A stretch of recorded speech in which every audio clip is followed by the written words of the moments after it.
Hi, good evening, folks. In this video, the dust has settled. Let's talk about the Taylor Hall trade. Coming up. Okay, guys, I'm going to give you this from a perspective of a fan that maybe is talking to himself and not somebody else out there, or if I'm just talking to one of you. You know, that's always kind of how I approach my videos anyways, like I'm talking one-on-one with somebody, you know.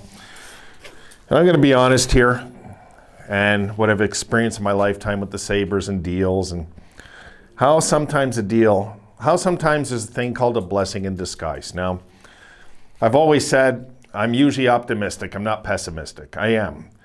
And you know, I believe it was Mike Phelan had put in a comment today, and it made me feel bad, you know, like he said, I believe it was, we don't know yet what the second rounder, and he's right. We don't know yet what we're going to draft. But we also don't know about Anders Bork yet.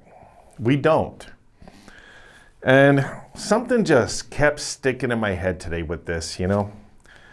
And so I watched the interview with Adams, and you know, Hall didn't give us much leverage at all, you guys. I mean, it's very obvious. We didn't have much leverage. He made it very clear, I want to go to play for the Boston Bruins, and that was it. That was our leverage. And if that was our leverage, as much as I want to jump on Adams about this, I really can't then, you know. No movement clauses suck. They do. They suck. You know, I mean, they can give a list of teams, but then the player can still say, no, I still don't want, I want to go there. I want to go there. Like, you know what I mean? We kind of cradle these guys. We do. Look, let's get into the solution here. I want to talk about what we have now. All right, we got a second rounder. We're building up on drafts this year, which is, I got no problem with building up on draft picks. You guys know I love drafts. Anders Bork, we don't know much about him. You know, somebody had posted, I'm guessing he might have been a Bruin fan, came into and posted a polite comment basically saying he's a very high energy guy. He's going to give you a lot of hard work. So we'll see, right? And then I thought back, when's the last time I felt like this, similar to this? Maybe not. I felt worse back then than I do about this today, to be honest. And we had this guy, folks, named Alexander Mogilny. You might recall we traded him in Vancouver for this guy named Michael Peca. I know there was a first rounder that became Jay McKee and all that, but I'm just talking the one-for-one is what you see in the beginning. And, you know, when we first got, I don't think I need this. Well, I'll keep it for a second because I want to go over a thing or two here.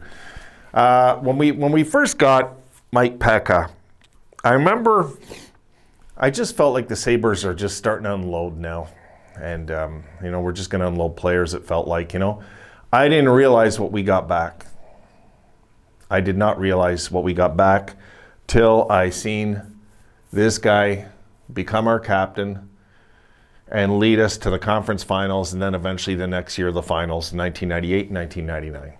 And, folks, as an honest fan, I can tell you, the key element was Dominik Hasek, but the second key element of that team was Michael Peca. Without his leadership and his hitting and his physical play as a medium-sized leader, this guy was like, he would hit as hard as Eric Lindros with a small body. He had no fear. You guys remember this. And it almost looked like, wow, we really destroyed Vancouver in this deal because where we went eventually, I'm saying. Of course, Mogilny had the better career. We all know that. But that trait propelled us into another state of being almost. It was almost like, okay, now we're ready to do playoff runs with this guy as our leader. You know what I mean? Now, look, I'm not saying this Anders Bork guy is going to be anything like Michael Peca. I'm not. You know, when we got Teppo Numminen was another one I want to mention. I, at the time, wasn't that high on it. I was like, oh, God, couldn't we have done a little better in free agency or what? You know what I mean? And that turns out to be one of the best free agent signings in our history, in my opinion, now. There's not many free agent signings we've been smart with historically. As much as I said we were good at trades in our history, we have sucked at free agency, guys. We have. We have. I look back at some articles. You know what they were saying? The greatest free agent that we ever had in our history in our signings? You know who they said? They said Carl Okposo. Yes. So that kind of tells you in free agency, yeah, the Sabres, you know. So we're due to hit a home run in free agency, I figure, sooner or later. And I thought we did this year with Taylor Hall. I'll admit it. I really thought there'd be no pressure on him to win. Him and Jack would click. You know, the whole thing we all thought in the beginning. I thought this would work. If you were going to tell me, I mean, I even stopped my you notice, I stopped my, what do you call it, the good and the bad and the ugly segment because it was just the ugly. There was no point anymore. Well, I'm going to talk about, hey, we lost 10 more in a row. There's no point at that point. The season was done. So I'll continue that next year. But, you know, I want to go back again and think about Michael Peca, what that meant to us, that how that was a trade that we were sure was so stupid and boneheaded at the time that turned the franchise into a powerhouse come playoff time. Just saying. And so was Teppo. You remember how he fit in with that 06 team. My God. I'm just saying, sometimes these little subtle players that you get sometimes become something. So let's welcome Anders Bork to the team, is what I'm saying. You know, let's welcome him. Maybe this change will do him good. Maybe he'll wake up. Maybe we'll be laughing at the Bruins next year, and they'll be crying they traded this guy. We don't know for sure. We don't know. Not for sure we don't know. You know what I mean? Losing Lazar hurts. That hurts. He was a good fit in Buffalo. Yeah, he was. He was a good fit. And the Bruins are going to love this guy and his energy. They're going to love him, you know. Anders Bork, also what stood out for me. One thing that has stood out for me with this young man, okay, he's 24. Fifth round pick, 146th overall. Now, folks, go take a look at the last 10 years of first rounders who have made the NHL. And I'm saying first rounders, not fifth.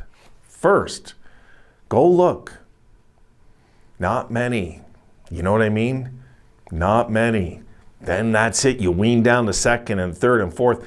And if anything, the Bruins picking this guy in the fifth round and this guy making that squad, there has to be something about this guy that's positive. If he cut a team that competitive, I'm just saying. Just saying. So maybe him coming to Buffalo might be a change for his career that will bring him to the next level of what he's looking to do in his career in the NHL. Maybe, I'm just saying. And yeah, I'm trying to look at this from a positive aspect today. I am. You know, I'm just going to welcome him to the team and see what we got back.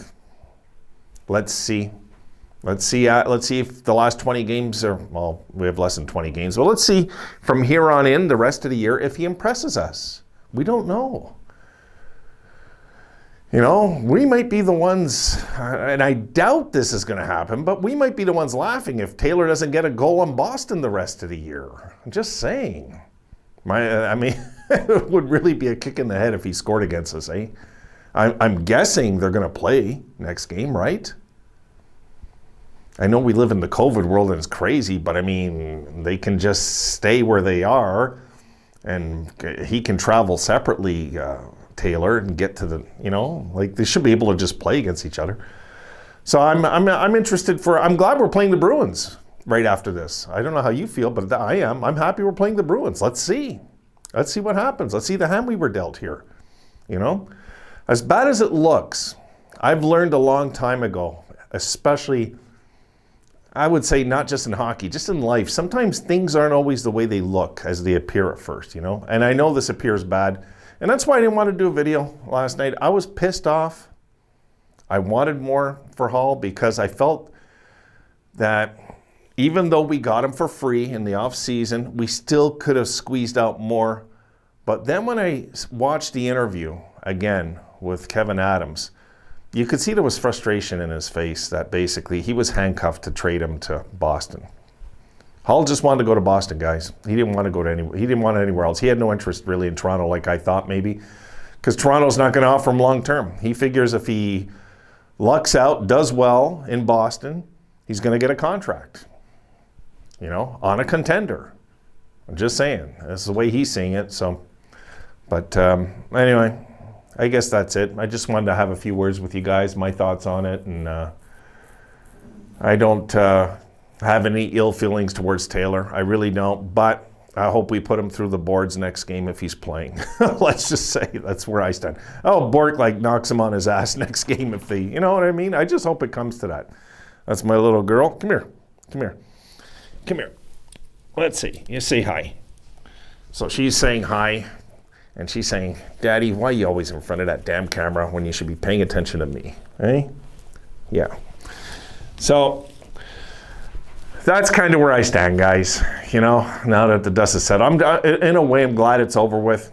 And I don't want to have a negative vibe energy in my channel about this. There's no point. Let's welcome the new man in, and let's get back to work. And hopefully we do some things right this off season. With the assistant general manager, for example. Like maybe. I don't think we're going to get a president, guys. I think that's really, I just don't think so. So let's not even go there. But, if we're healthy enough, it stops at Adams, and Adams becomes healthy and a real good leader up there, then I can live with it. You know what I mean? Just saying.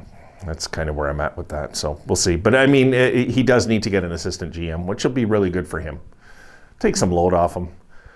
All right, so I don't want to ramble too much, but anyway, that's it, guys. So I'm in phase 2 of this emotionally, and I think being at the hospital all day makes you think second about things, and it's just not fair to Anders Bork, and it's not fair to the Buffalo Sabres fans that just don't want to stress over this. If we are just gonna complain, there's no point in complaining, guys. What's done is done. We move on. And we get away from this zoo that was called the Taylor Hall Sweepstakes, and we move on, and that's it. All right, folks, you have a good night. Anything comes up later. And I do want to mention one thing, though. I am very concerned about Ullmark, but that's another story. We've got time. It's not over yet. But if we knew that he is really thinking of walking, we should have moved him. Just saying. But anyway, we're not there, so let's not even look at that right now. I just want to get past this part. All right, folks, have a good night. Talk to you soon.